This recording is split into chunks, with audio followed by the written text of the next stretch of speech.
Bonjour les étudiants, bonjour les stagiaires, bonjour les élèves. On va voir avec vous une séquence de l'économie générale et statistique. Cette séquence s'intitule le protectionnisme. Premièrement, on va définir la notion de protectionnisme. Il disait la mise en œuvre de moyens destinés à limiter l'accès au territoire national des biens, des services ou des capitaux. Maintenant, pour les fondements théoriques, historiquement, le protectionnisme est rattaché à une doctrine économique, le mercantilisme. C'est une doctrine développée au XVIe, au XVIIIe siècle en Europe, préconisant l'intervention de l'État pour développer la richesse nationale et pour assurer à la nation la quantité d'or et d'argent nécessaire à ses besoins. Une nation doit accumuler les métaux précieux en vendant plus à l'étranger que ne lui achète. Les moyens pour obtenir ces résultats diffèrent d'un pays à un autre. Ainsi, on peut recenser différents mercantilismes, dont principalement, il y a premièrement le mercantilisme billioniste. La richesse et la puissance peuvent être sauvegardées en prohibant les sorties de métaux précieux. Pour la deuxième mercantilisme important, c'est le mercantilisme corbettiste.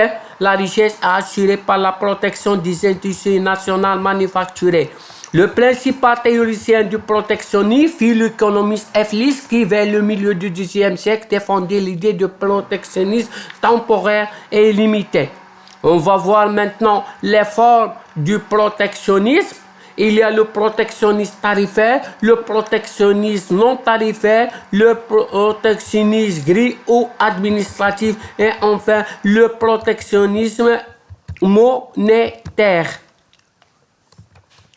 Pour le premier, on va voir, pour le premier type de protectionnisme, ou bien la forme de protectionnisme, c'est le protectionnisme tarifaire.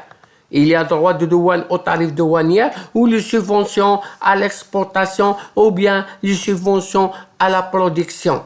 Ces objectifs, l'augmentation des tarifs douaniers a pour objectif d'entraîner une réduction importante, favoriser la compétitivité des produits nationaux exportés et interdire ou limiter l'accès pour les produits étrangers. Maintenant, on va voir la deuxième forme de protection, c'est la protection non tarifaire. Il y a les prohibitions, les contingentements. Les prohibitions, ce sont des interdictions de sortie ou de l'entrée de marchandises. Les contingentements, ce sont des interdictions quantitatives sur les importations telles que les quotas, les accords d'autolimitation des exportations.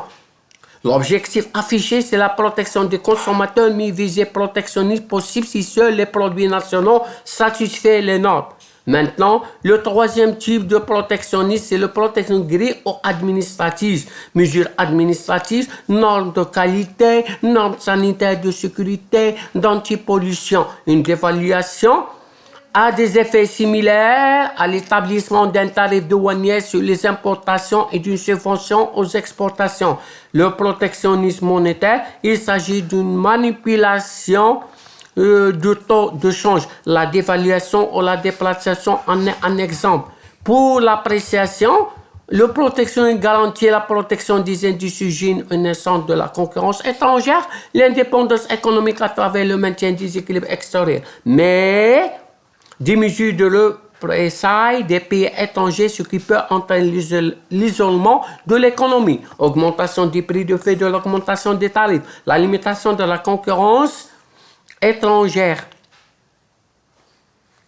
a pour effet les retards dans l'application du progrès technique, enfin voire absence de compétitivité aussi au niveau des prix qu'au niveau de la qualité. Mais c'est de votre attention, n'hésitez d'abandonner, n'hésitez pas de poser des questions et de l'envoyer dans le commentaire. Je vous ici pour répondre à vos questions. Merci de votre attention.